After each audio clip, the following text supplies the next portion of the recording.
bicara tentang Barcelona Madrid, tapi lebih senang Liverpool saya. Jadi kita akan bahas Liverpool dulu ya. Karena saya perlu Henry Satrio ngomong.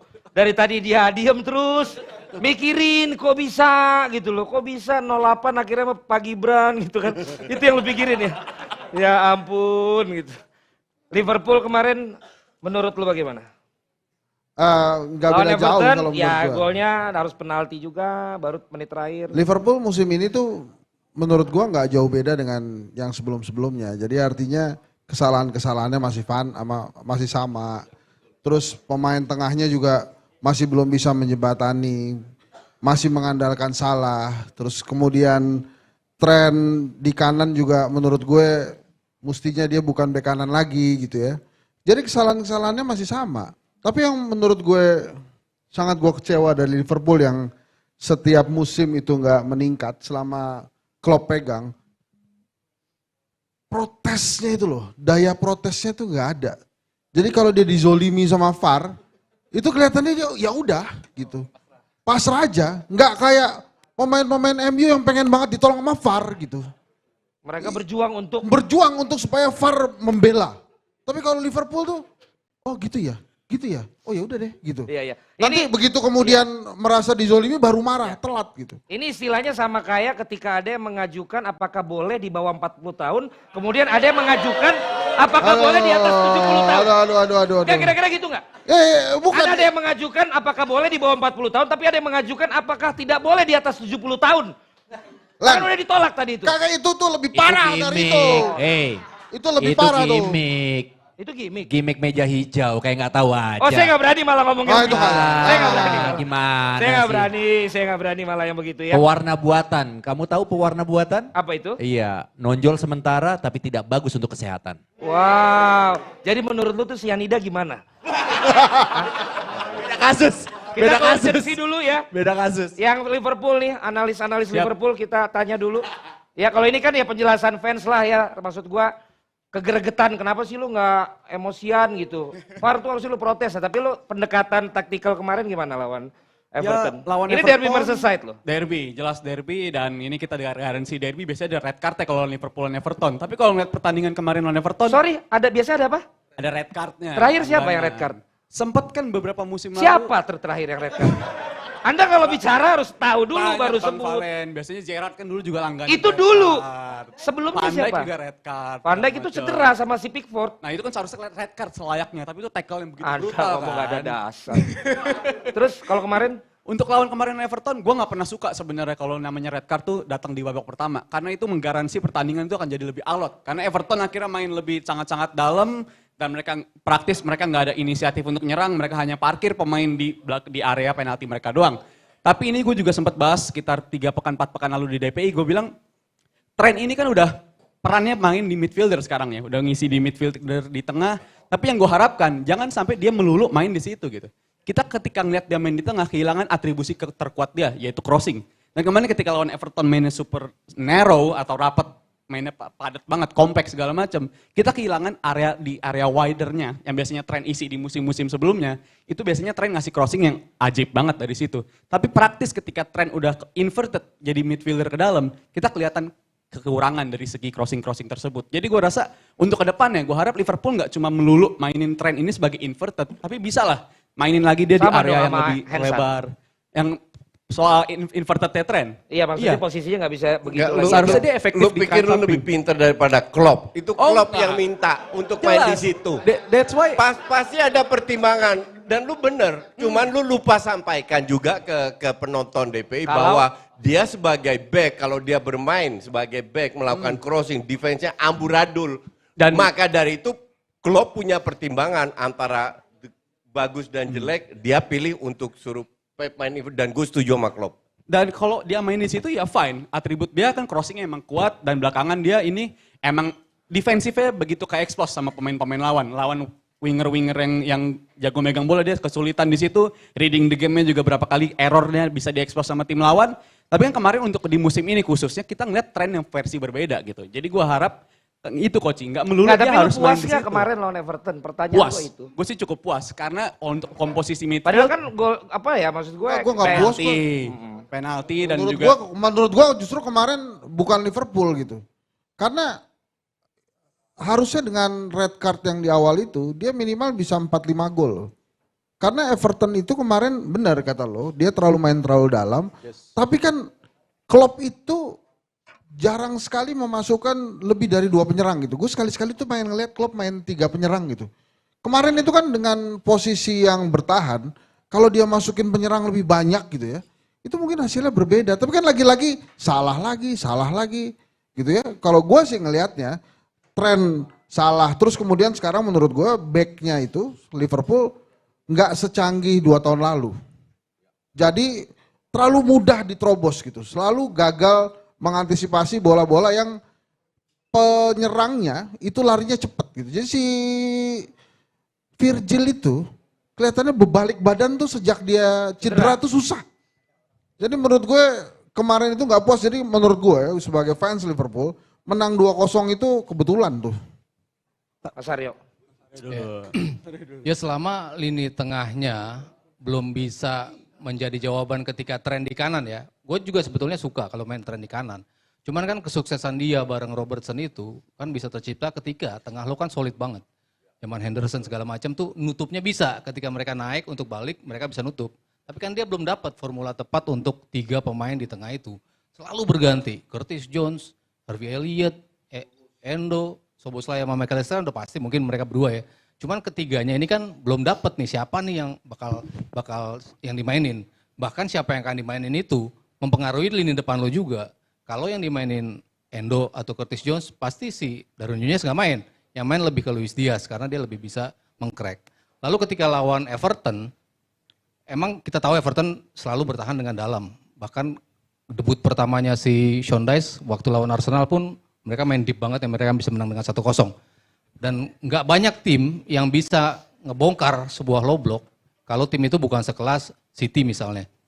Dibutuhkan tidak hanya pemain yang bisa crossing karena pasti rapat di tengah. Tidak hanya pemain yang bisa terobos dari tengah karena rapat juga di tengah. Pasti butuh permainan segitiga, tik-tak untuk ngebongkar pertahanan. Nah Liverpool nggak punya kemampuan untuk itu, striker-striker depannya. Kebanyakan butuh untuk crossing-crossing. Nah untuk mengakali low block itu memang tidak semudah itu. Cuman ya kalau tadi balik ke apa yang dibilang Rizal, gue setuju untuk kapan-kapan memang ketika lini tengah lo udah dapet siapa yang firm, tren dibalikin ke kanan. Karena para striker depan Liverpool itu dimanjain banget dengan umpan-umpan crossing. Tapi Szoboszlai sekarang kan oke loh menurut gua. Iya mungkin baru dapat 1 di Szoboszlai. Cuman kalau ketika itu dimainin sama McAllister, dia nggak bisa secepat itu juga. Endo pun nggak bisa untuk nutup secepat itu. Jadi masalah di tengah itu belum diatasi. Selama belum diatasi, pasti tren akan main di inverted fullback. Enggak, yang jelas Liverpool sekarang beda dengan kualitasnya Firmino, Mane, Salah yang benar-benar kompak. Yang selalu ketemu tim low block tapi punya solusi untuk ngobrak-ngabrik. Ya, dan sekarang memang belum ada. Dan apakah ada gue nggak tahu. Karena dari pemain depan Liverpool yang gue benar-benar impress itu cuma Luis Diaz sama Salah lah. Darwin bagus lama-lama. Lama-lama gue nggak setuju sama lu kalau soal itu. But anyway, Liverpool masalahnya juga cukup kompleks di mana beberapa pemain tengah terutama cabut, pemain belakang yang menurun. Joe Gomez masih di Liverpool, gue nggak paham karena levelnya itu benar-benar Millwall. Terus banyak pemain yang nggak layak lah. Robertson, TA udah bukan levelnya. Jadi banyak sekali masalah yang harus diperbaiki sama klub. Susah juga karena ownernya pelit juga. Tapi kan ini di luar ekspektasi juga coach. Apa? Untuk formula yang baru di musim Betul, ini, tapi betul. ternyata mengejutkan loh. Ya, kemarin sempat di puncak klasemen berapa Bentar, menit? kalau nggak, lu harus pisahkan dari sisi hasil dan permainan. Yang kita bahas permainan. Betul. Bahwa mereka menang, iya karena mereka punya ekstra nilai tambah di sosoknya Salah. Tapi kan dari permainan yang nggak memuaskan. Kalau gue sebagai fans Liverpool, kemarin itu untuk gue very very ugly win. Lu dari menit 30-an kalau nggak salah main dengan 10 orang dan lu bisa bisa mencetak gol pertama itu lewat penalti di menit 70-an. Baru Everton keluar, baru lahir gol kedua. Harusnya dengan kualitas yang ada, harusnya memang bisa lebih banyak. But kembali lagi dengan segala masalah yang dimiliki, kalau kita lihat tengok, nggak usah jauh-jauh lah, musim lalu. At least ada progres. Dan Liverpool juga gue bilang yang masuk 4 besar ya. Itu Liverpool, City, Arsenal sama MU, bukan Spurs atau Castle atau apa. Karena ya kualitas pelatih yang gue lihat itu sangat penting dan plus kualitas pemain. Dan Liverpool ya Liverpool main jelek tapi bisa menang karena punya Salah, Luis Diaz. Sabar, saya ke Aldi dulu. Tenang. Saya harap Anda tidak setuju sama dia. Ya, oke tidak setuju. Soal apa nih tapinya? Apapun yang dia bilang Anda tidak setuju. Pokoknya disuruh beda. Harus beda nih. Pokoknya disuruh Oh, beda. jangan sebut-sebut beda.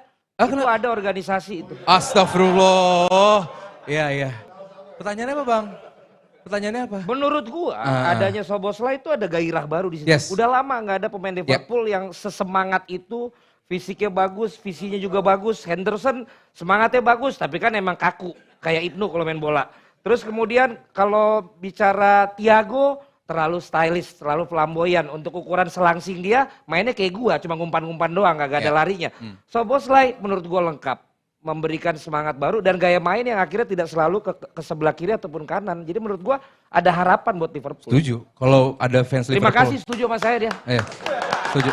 Kalau bener setuju. Iya dong. Ya enggak? Nggak salah kalau ada fans Liverpool yang sangat optimis sama Szoboszlai. Pasti Dan dia ganteng. dia ganteng asli. Gua pernah lihat dia waktu timnas Inggris lawan timnya itu emang ganteng banget dan dia emang seorang all roaming midfielder.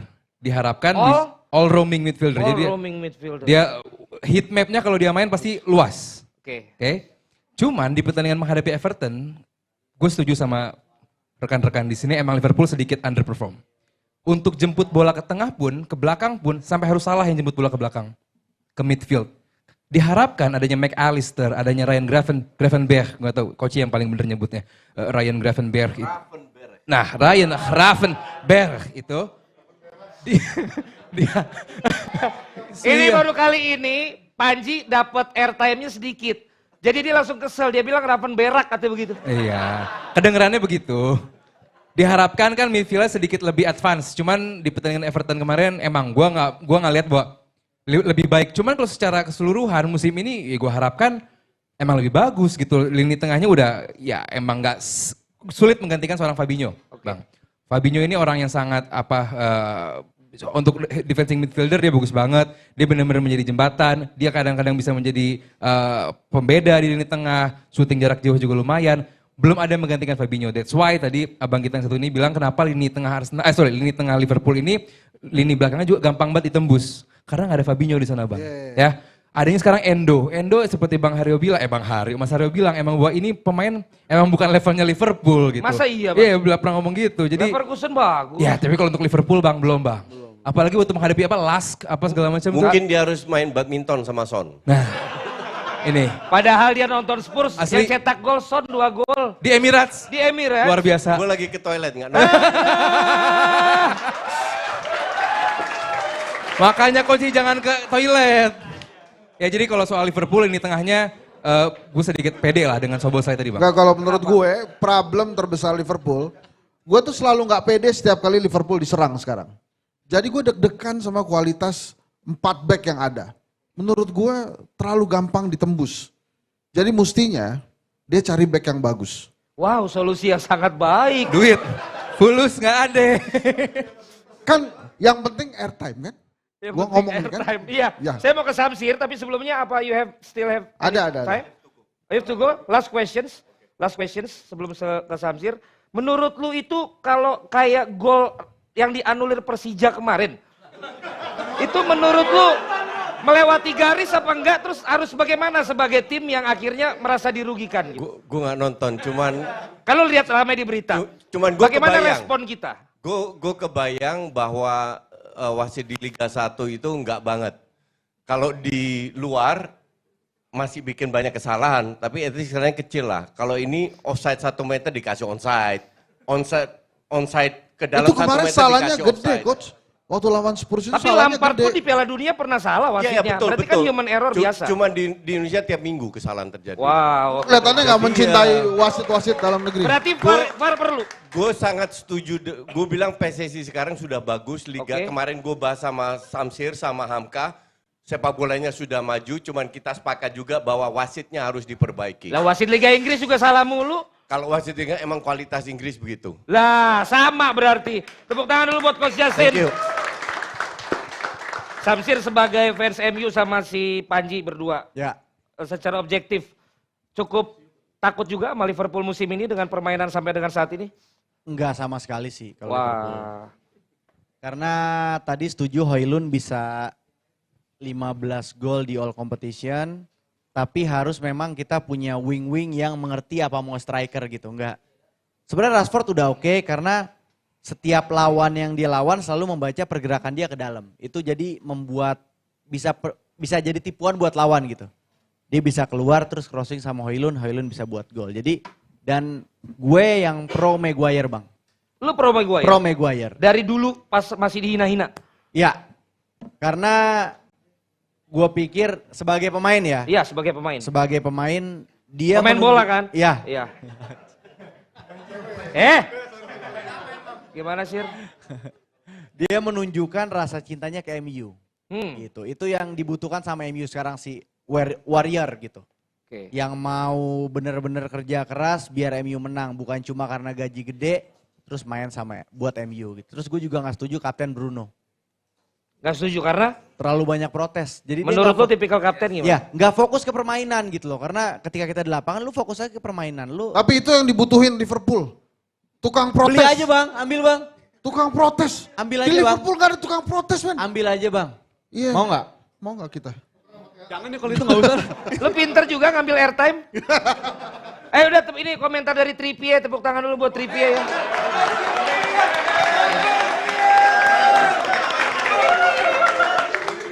Lah, orang tuh pada mikir CEO tuh nggak pernah ngurusin bola lagi. Lah, begitu gue bilang Trippier pada kaget lu. Gue udah perhatiin dari dia main di Belgia, mirip Trippier. Ih, mainnya. Mukanya dong masa mainnya. Jadi lo benar-benar malah respect sama yang kayak gitu ya. Malah Untuk respect Maguire dan yang Maguire, nggak terlalu ya. suka sama yang suka protes-protes itu. Iya Bruno Bukan karena kapten harus begitu. Iya tinggal diambil doang. Oh maunya dilayanin. Beda. Baiknya harus dikasih. Harus. Dasar offside duo. Ya kapten harus kayak gitu, tapi kan juga tugas utamanya dia adalah di lapangan dong. Jadi lu setuju Bruno kapten nggak? Nggak juga, tapi Maguire juga enggak, karena ketika Maguire jarang di lapangan ya susah juga jadi kapten kan.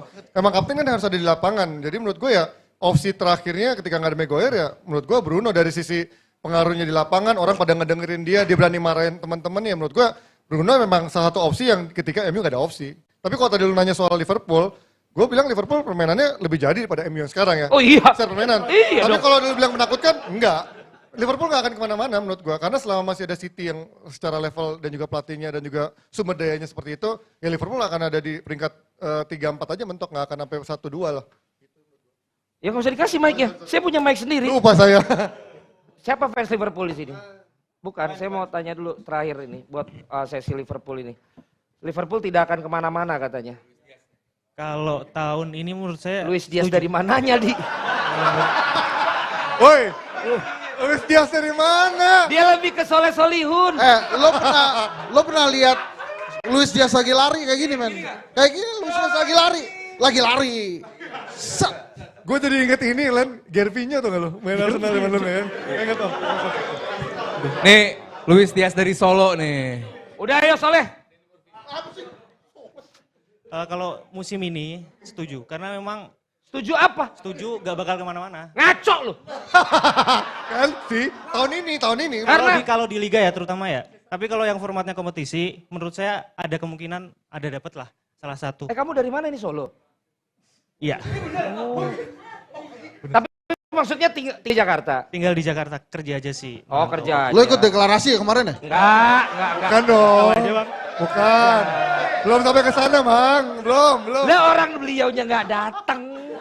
Lagi ngurusin. Jadi nggak akan kemana-mana. Kalau di liga ya. Cuman Cuman kalau ngapain lu support, ngapain lu nonton? Kalau nggak ada harapan dalam diri lu. Hidup itu harus ada harapan. Believe. kalau supporter itu kan kadang ada realistisnya bang. Lah Karena iya. tahun ini musim ini City City. Arsenal, Imut sekali. MU enggak lah. Terus kalau seumpamanya satu lagi Chelsea saya bilang kuda hitam sih. Walaupun emang nggak jelas juga. Tapi menurut saya ada chance lah. Tapi kalau di Liga emang enggak. Tapi kalau FA itu mungkin bisa. Yes. Atau Karabola mungkin bisa lah Bang. Itu aja. Karambol. Karabau. Karabau. Karambol. Gak ada karambol di sini. City menang lagi Pak Adiani. City. City kenapa? City menang. City. City. Ya. City. Ya. Aku suka banget sama City Balls. Ciki. Sudah expected win ya. Maksud gua ya City masih ya menang-menang aja mulu gitu. Ya, Menurut City gua gak ada masih- masalah di City. City nggak ada masalah yang terlalu. Selain nggak ada penonton ya, signifikan. nggak ada masalah Nggak dia. ada penonton, selain nggak ada penonton nggak masalah. Tapi kemarin gue juga kaget tuh pas lagi trophy tour, lumayan banyak. Apa Gue semana? nggak tahu dari mana tuh. Oh iya emang rame-rame. Kalau trofi itu kan rame-rame. Dia datang dari bis-bis dari mana-mana aja ya. Gue pernah MC juga 2 kali tuh. Dari Tangerang Ya lu gitu terus ya? lu tanya ya datang dari mana. Sekarang udah banyak fan City. Tepuk tangan buat fan City. Oh iya. Namanya Wanadi. Wow. Lebih mirip ini ya, Sogi ya. Apakah dia tetap yang menurut Panji akan membuat tim lain gak akan kemana-mana? Iya masih sulit untuk bisa mengejar Pep dan City dan Pep yang selalu punya begitu banyak variasi, inovasi dan bahkan pemain-pemainnya pun bisa multiple positions. Sangat sulit. Coba ditiru oleh, bahkan semuanya sekarang mereplikasi apa yang dilakukan oleh Pep Guardiola, termasuk Jurgen Klopp, termasuk juga Mikel Arteta tentunya, dan ini masih menjadi benchmark yang sangat sulit untuk bisa diikuti atau bahkan diimbangi. Tapi Arsenal punya chance untuk bisa lebih mendekat. Cuman eventually in the end masih tetap kualitas City akan bersinar terlebih dengan kembalinya Kevin De Bruyne dan mungkin ada bisnis Tapi juga. dia ngapain muji-muji pelatih si Brighton tuh? Itu apa bagian dari memang strategi Kalau komunikasinya Pep? Atau ya, ada katanya itu- yang bilang apakah ini kode dia nggak akan lagi next season atau apa menurut lo? Ya Pep sering untuk itu betul memuji lawan-lawannya. Karena itu juga akan memberikan kesan bahwa sang lawan nanti akan bisa lengah juga dengan pujian dari Pep Guardiola. Tapi juga kan De Zerbi juga begitu respect dengan Pep Guardiola. Mereka bersama di Brescia juga dan selalu berkomunikasi. Bahkan ketika di Shakhtar juga banyak masukan-masukan dari Pep yang membuat Shakhtar. Pep ini sering bikin seminar ya? Kayak Indra Safri dong. Ya kan, kayak Indra Safri ya. Lu juga ikut Indra Safri seminarnya? Oh lu nggak ikut. Lu termasuk pro Indra Safri apa Sintayong?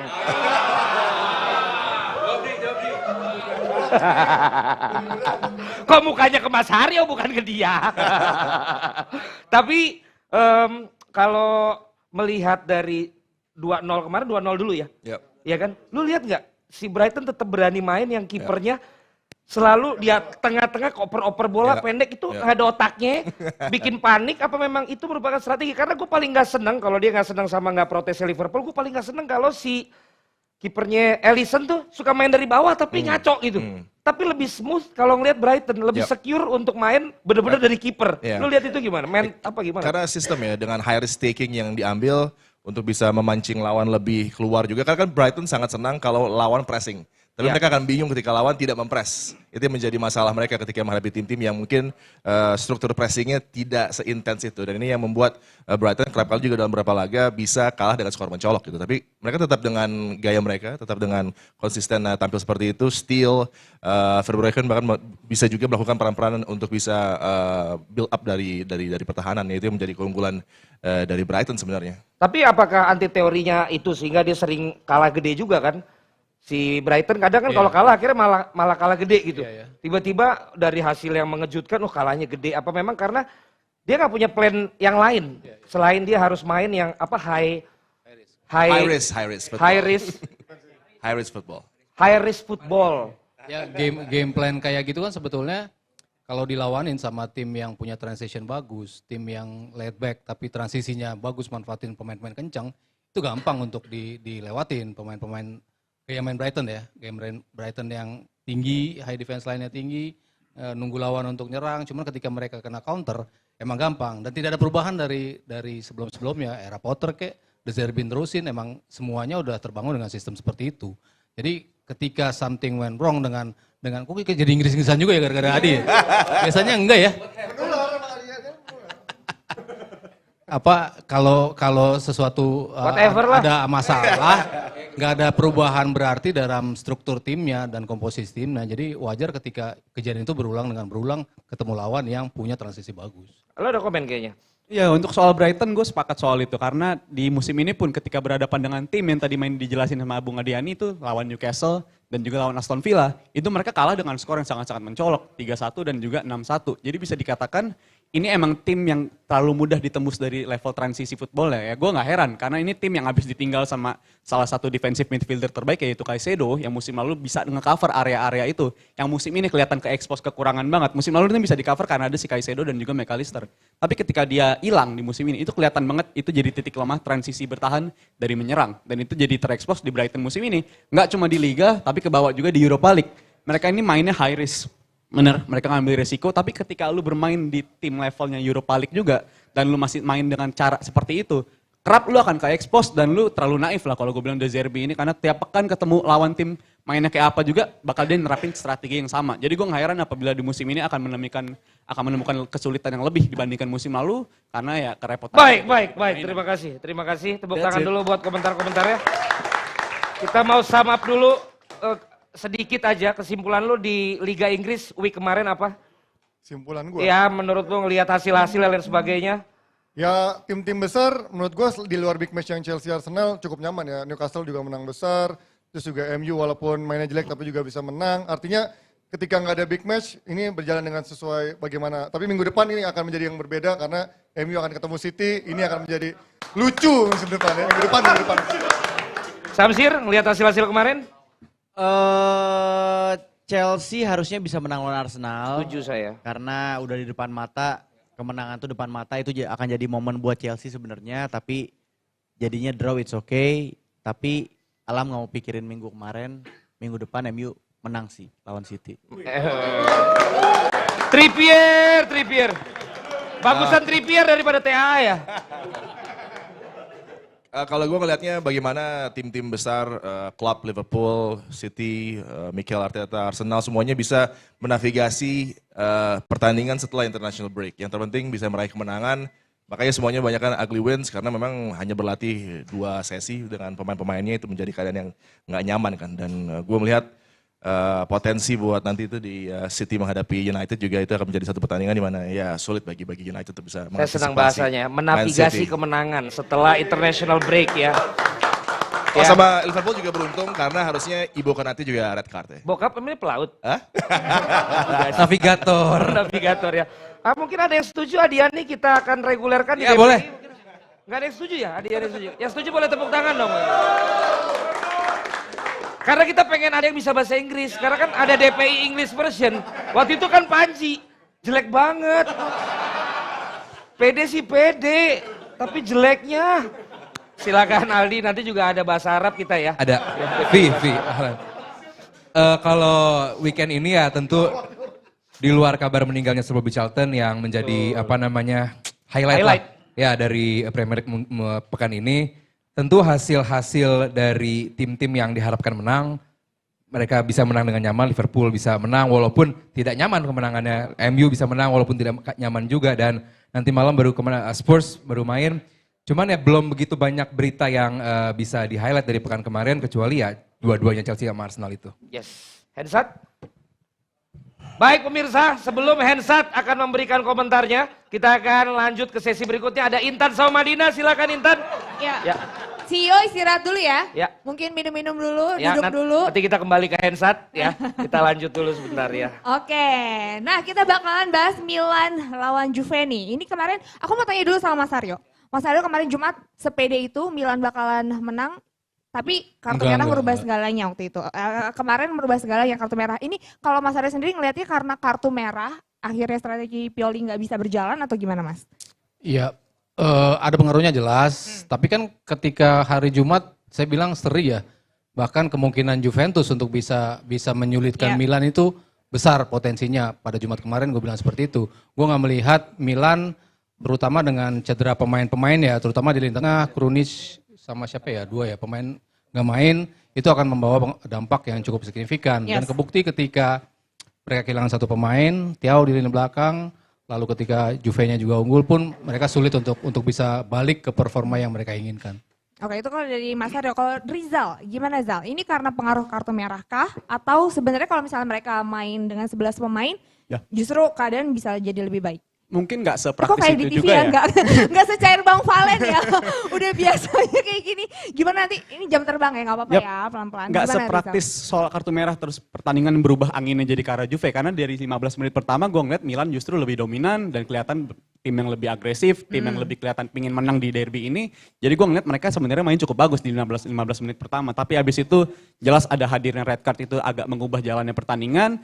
Tapi sebenarnya Milan bisa stay in the game dalam periode waktu yang lama walaupun mereka main dengan 10 pemain. Dan kalau ditanya kenapa sih Milan akhirnya kalah di pertandingan ini, gue sih menyoroti soal lini belakang mereka. Karena lini belakang mereka yang gue jadi sorotan di musim ini, itu mereka sebenarnya udah menemukan dua partnership lini belakang yang cocok banget untuk menjalani musim ini. Yaitu ada di dalam sosok Malik Thiaw dan juga Fikayo Tomori. Karena ketika mereka partnership di lini belakang AC Milan musim ini, Milan cuma kebobolan 2 gol di sepanjang musim ini. Dan itu menurut gue sebuah catatan yang sangat optimal banget dari sebuah partnership dua back muda ini. Tapi kalau yang gue soroti lini belakangnya itu soal disipliner. Ini pemain-pemainnya sangat jauh dari yang gue harapkan dari level disiplin.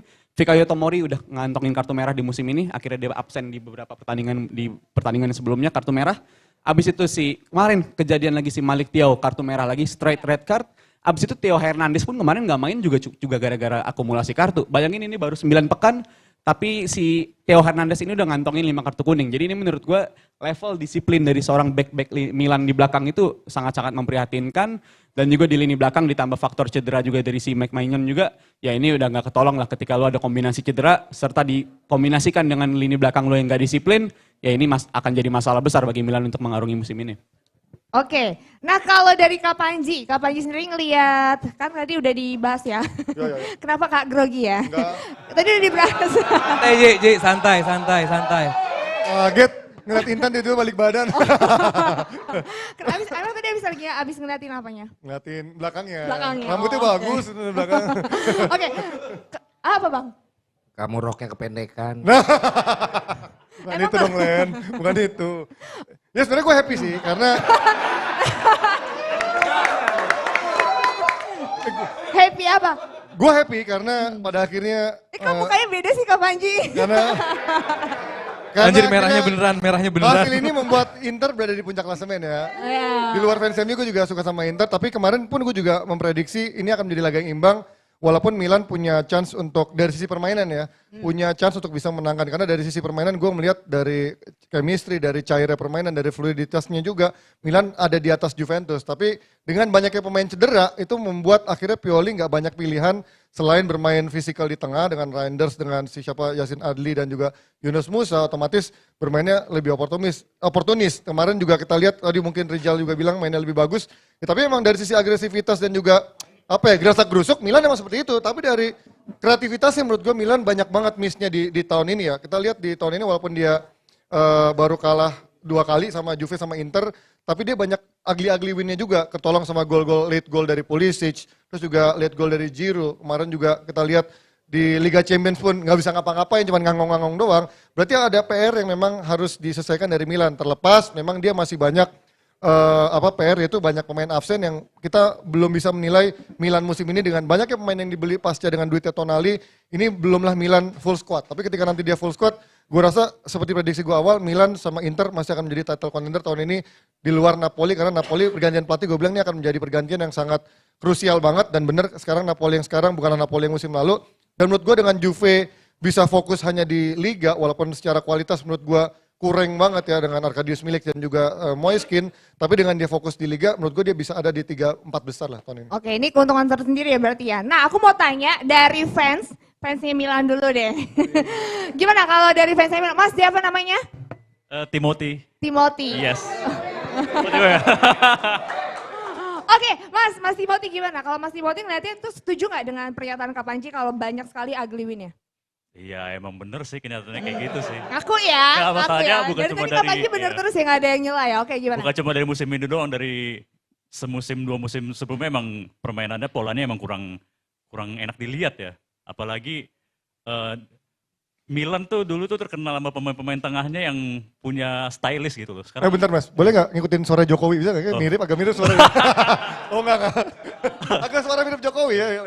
Kalau lagi merem kayaknya ngebayangin Bapak Jokowi lagi ngomong gitu ya. iya, kalau sekarang tuh ya itu tadi bilang lebih sering menang ugly win karena ya emang pola pola serangannya juga nggak kelihatan gitu loh. Apalagi Theo Hernandez kan kemarin nggak main ya. Nggak, apa namanya, pemain belakang malah jadi pusat penyerangan gitu loh. Leo juga nggak kelihatan. Terus si Pulisic diganti kan akhirnya kan ya. Ditambah lagi kalau backnya itu kalau backnya si Thiaw itu kayaknya tuh bikin kesalahan mediocre sih. Kenapa? Kalau aku nih, aku kan sering main jadi back ya, kayak model-model Lisandro Martinez lah. Pantas kebobolan 8 gol. 7 gol, sorry 7 gol ya. 7 gol lawan Liverpool ya. Iya, masalahnya kalau misalkan, apalagi dia badannya gede loh, harusnya bisa nutup apa namanya, si Moiskin ya kalau nggak salah ya.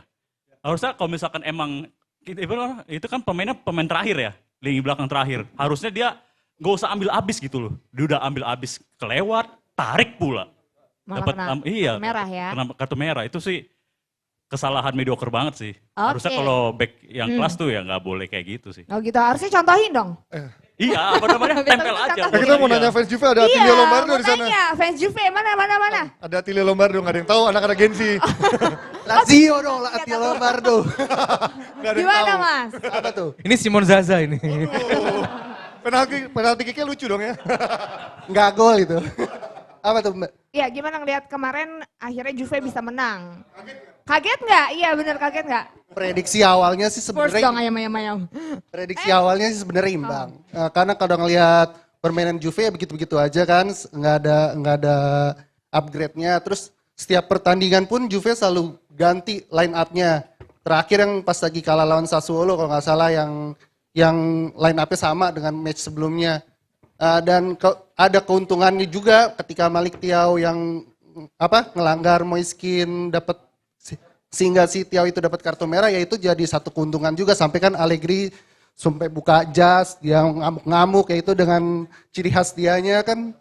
Ya udah emang, dan golnya Locatelli pun sebenarnya ada keuntungan deflect juga kan, nggak langsung straight ke gawang juga. Padahal secara nggak langsung juga kipernya Mirante juga udah berapa lama tuh nggak main kan. Makanya dan Juve pun cuma bisa satu gol ngegolin ke gawang Milan. Dengan shot on goalnya kalau nggak 4-5 lah. Kalau Juve itu setiap match pasti segitu-segitu aja. Jadi emang ya Juve begitu-begitu aja, belum untuk bersaing di Liga Italia sih masih bisa, tapi untuk Scudetto kayaknya sih sekarang juga masih belum sih. Buat balik kayak kemarin 9 musim berturut-turut jadi juara sih belum.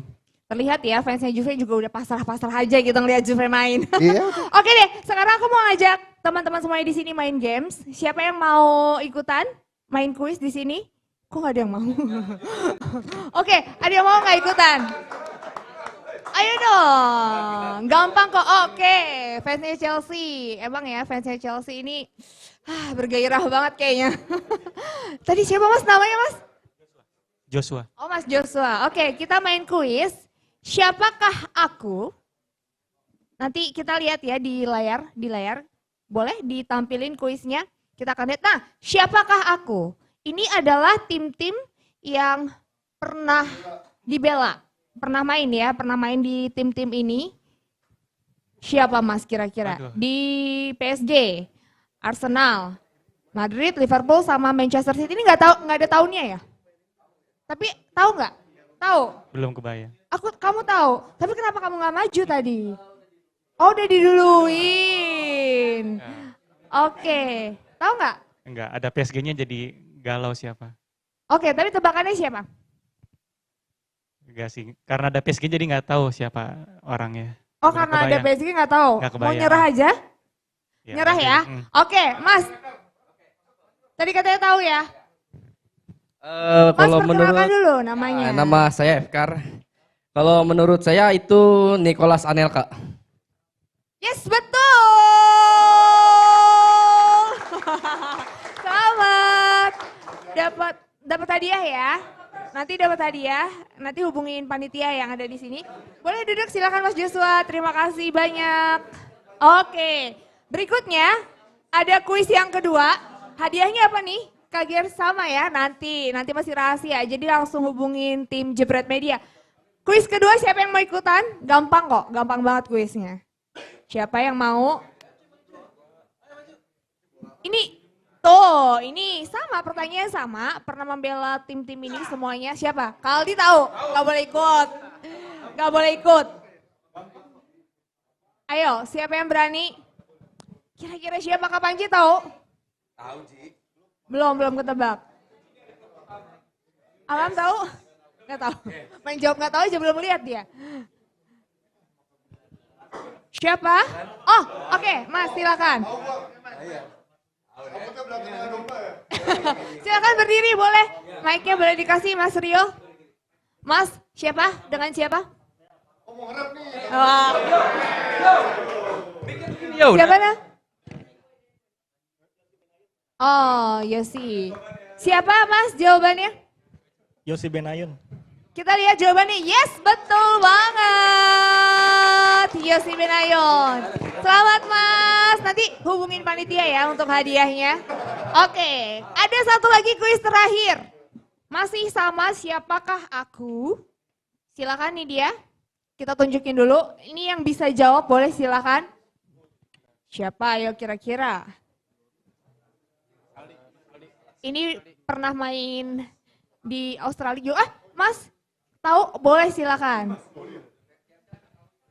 Saya Yoga Satria. Yes.